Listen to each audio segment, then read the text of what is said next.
You've entered the no sleep zone. Now, try to sleep after this. Part 1. The first note. I moved into apartment 3C at the end of August. It was my first place alone, after years of rotating roommates, sublets, and sleeping on other people's futons. The building was old, pre-war, tucked away on a quiet block in Queens, the kind of place with creaky floorboards, radiators that clanged like ghosts in chains, and mail slots instead of mailboxes. But it was affordable, and most importantly, it was mine. The landlord, a stooped old man named Mr. DeLuca, handed me the keys with a crooked smile. "Place his character," he said, his voice like dry leaves. "She gets noisy in the winter, but she'll keep you warm." I didn't ask. The first week went by uneventfully. I unpacked, started a new remote job, and spent most evenings figuring out how to cook without setting off the smoke alarm. I noticed a few oddities.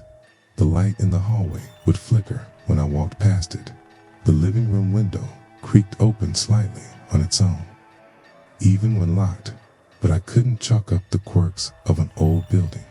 Then came the first note. It was a Wednesday. I remember because I had a Zoom meeting with my new manager and wore a button-down shirt with pajama bottoms. After the call, I went to make coffee. That's when I saw it. A small, square piece of yellow paper stuck to the refrigerator.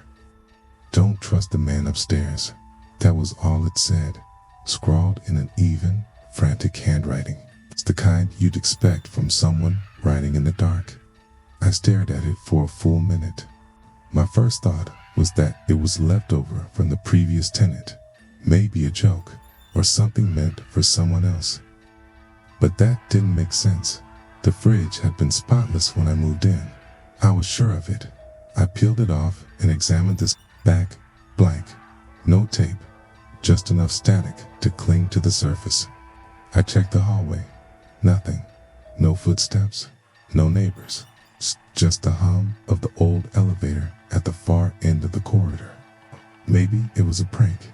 Maybe one of the neighbors thought it would be funny to mess with the new tenant. I went upstairs to 4C, knocked on the door, and waited. No answer. I was about to leave when I heard movement, shuffling, then the click of a lock. The door cracked open a few inches. A man peered out, late 40s, gaunt face, deep bags under his eyes. He looked like someone who hadn't slept well in years. "Yeah. Hey, I'm in 3C. Just moved in. I found this weird note in my fridge this morning. I thought maybe it was meant for someone else." He looked at me for a long moment, then at the note in my hand. His expression didn't change, but his eyes, they narrowed. "You should throw that away," he said. "Don't read them. They're not for you." Before I could ask what he meant, he shut the door, hard. I stood there, stunned. Then I threw the note in the trash. That night, I dreamed of scratching, not from an animal or something specific, but just a slow, constant scrape against wood. It felt close, too close. When I woke up, my bedroom closet was open. I never leave it open. The second note appeared 3 days later.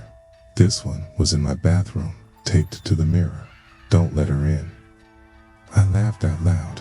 It felt staged, too, much like a scene from a horror movie. But even as I smiled, my skin prickled. Something about the handwriting chilled me. It's the same jagged scrawl as before. I checked the locks. Front door, secure. Windows, closed. I even wedged a chair under the doorknob that night, like some cliche from an old thriller. The next morning, the chair was moved, not fallen, not knocked over, moved, neatly set back under the kitchen table. I stood there, staring at it for a long time. I didn't have answers, just a growing sense that something was wrong. The third note came a week later. It was inside my pillowcase. She was already inside. That was the moment it shifted from weird to terrifying. I didn't sleep that night.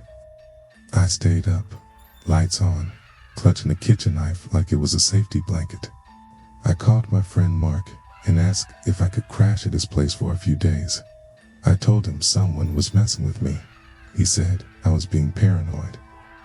But he didn't say no. I packed a bag the next morning, but when I went to grab my wallet from the nightstand drawer, I found something else. A fourth note. You can leave, but she won't. I dropped the paper like it was on fire. I didn't go to Mark's. I couldn't explain why. Some part of me felt like if I left, something worse would follow me. Instead, I installed a camera, just one, pointed at my bedroom door. I needed proof. The next morning, I checked the footage. There was a 4-hour gap, corrupted file, static, and when the footage resumed, the camera had been turned to face the wall. No one else had a key. I started to wonder if I was losing my mind, but then came the fifth note, and this time it wasn't written on paper. It was carved right into the wall above my bed. She watches you sleep. Part 2. Scratches in the walls. I didn't go to work. The next day, I couldn't. I just sat there on the edge of my bed, staring at the words carved into the wall above my headboard. She watches you sleep. I didn't touch it, didn't try to clean it or paint over it. Part of me felt like it would only make things worse. By noon, I had all the lights on. Everyone, even the bathroom lights, stayed on. I kept the blinds drawn tight, taped the edges down just in case. I wanted to create a barrier between me and Sis. Whatever this was, I called Mr. DeLuca. Yeah, what is it? Hey, it's Alex from 3C. I was wondering, has anyone else ever complained about weird stuff in the apartment? Notes? Scratches? Maybe someone sneaking in? There was a pause. 3C. That unit with the crown molding and the cracked window seal. Yeah, that's the one. Another pause. I heard this soft rustle of paper on the other end. No complaints, he said. Clean history. Okay, thanks, I said, ready to hang up. But then he added, you might want to check the crawl space in the bedroom closet. I blinked. What crawl space? Behind the panel. There's a little wooden plate in the back, probably painted over. I can pry it loose with a screwdriver. Used to be a dumbwaiter. Shaft, click. That was it. He hung up. I stared at my phone. A crawl space. It took me 20 minutes to find it. Behind a loose flap of plaster in the back of the closet. Behind some old coats and a box of shoes. The panel was barely visible. Warped and covered in layers of faded paint. I jammed a flathead screwdriver into the crack and pried. The wood groaned, dust fell like ashes, and then, with a slow pull, the panel popped free. It revealed a dark, narrow shaft. No ladder, just empty space descending into black. At first, I thought it was just a weird architectural leftover, but then I shone my phone flashlight into the hole and saw the edges of something. Fabric, a blanket. There was something down there. I should have called someone, some police, a friend, anyone, but I didn't. I grabbed a flashlight and climbed in. The shaft was only about 10 feet deep. The bottom was layered with dust, old rat, droppings, and bits of torn insulation, but someone had been there recently.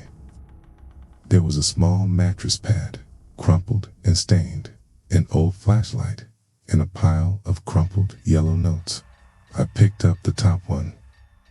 She come through the mirror. Another.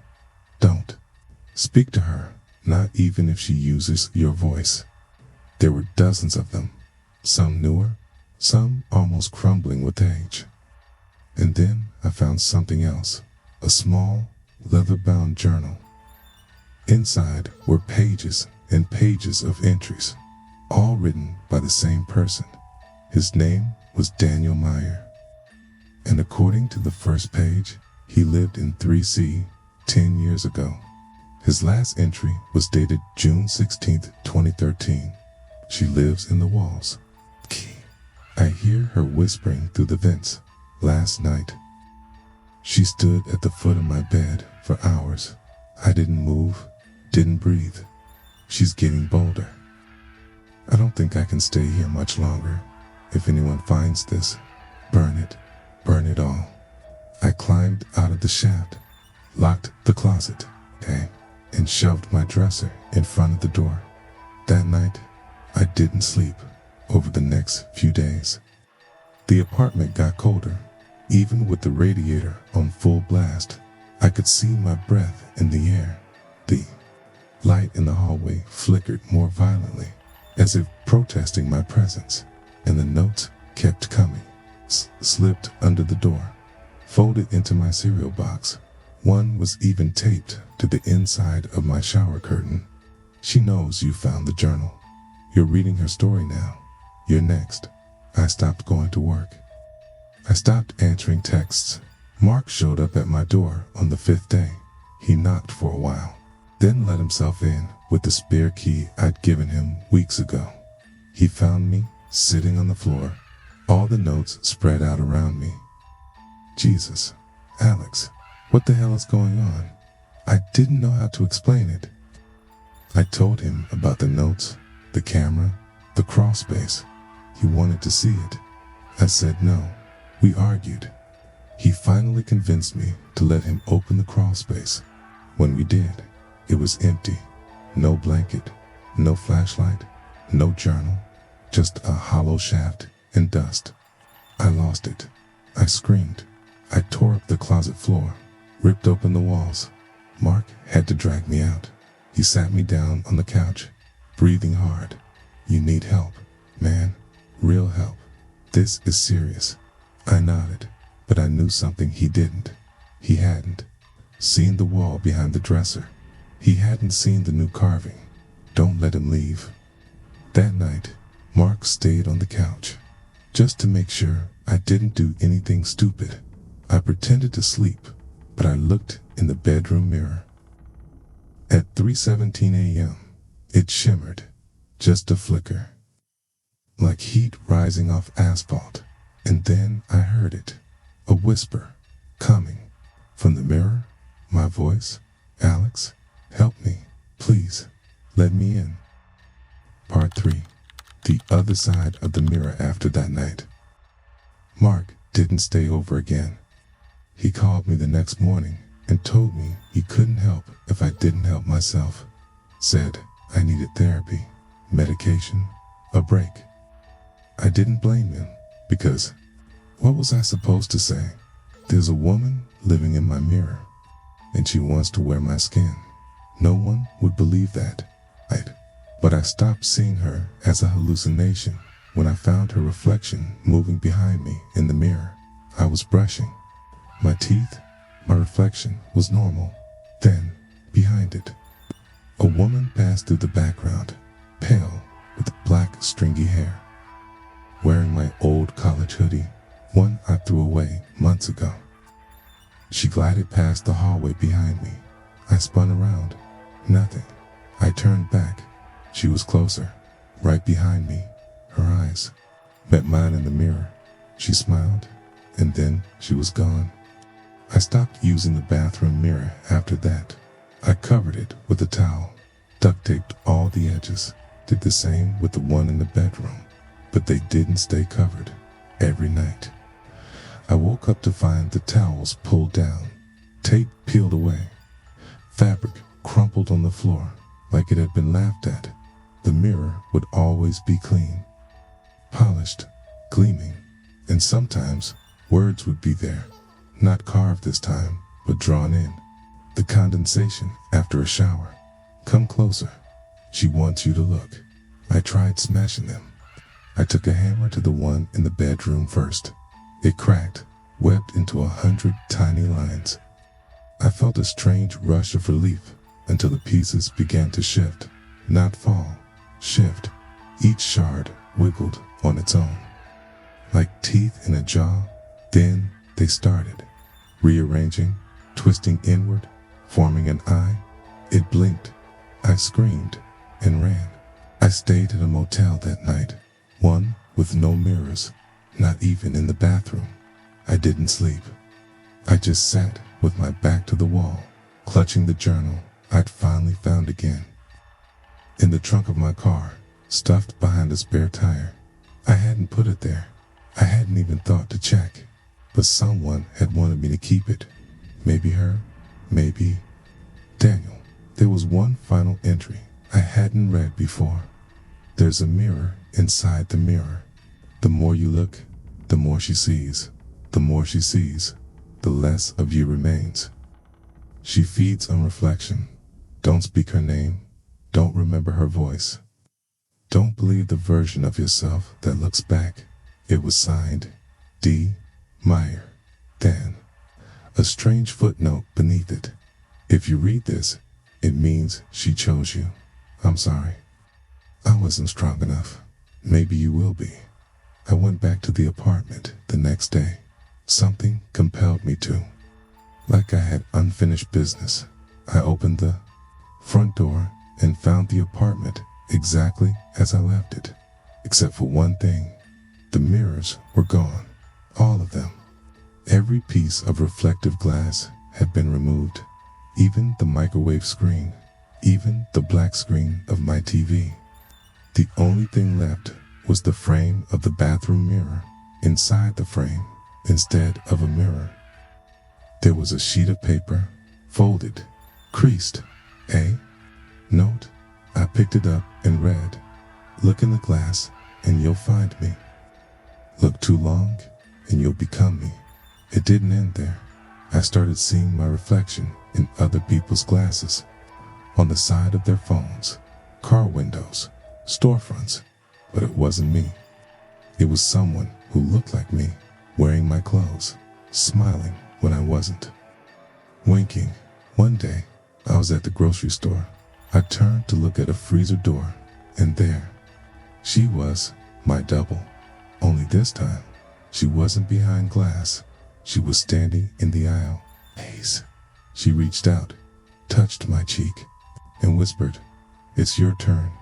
I blinked, and I was alone again. The final thing I remember writing, before everything went dark, was this note. If you're reading this, you found my apartment. Maybe you even think you live here now. That's what I thought, but you don't. Not really. She owns this place. She lives in the mirror. And once you see her, truly see her, you're hers, forever.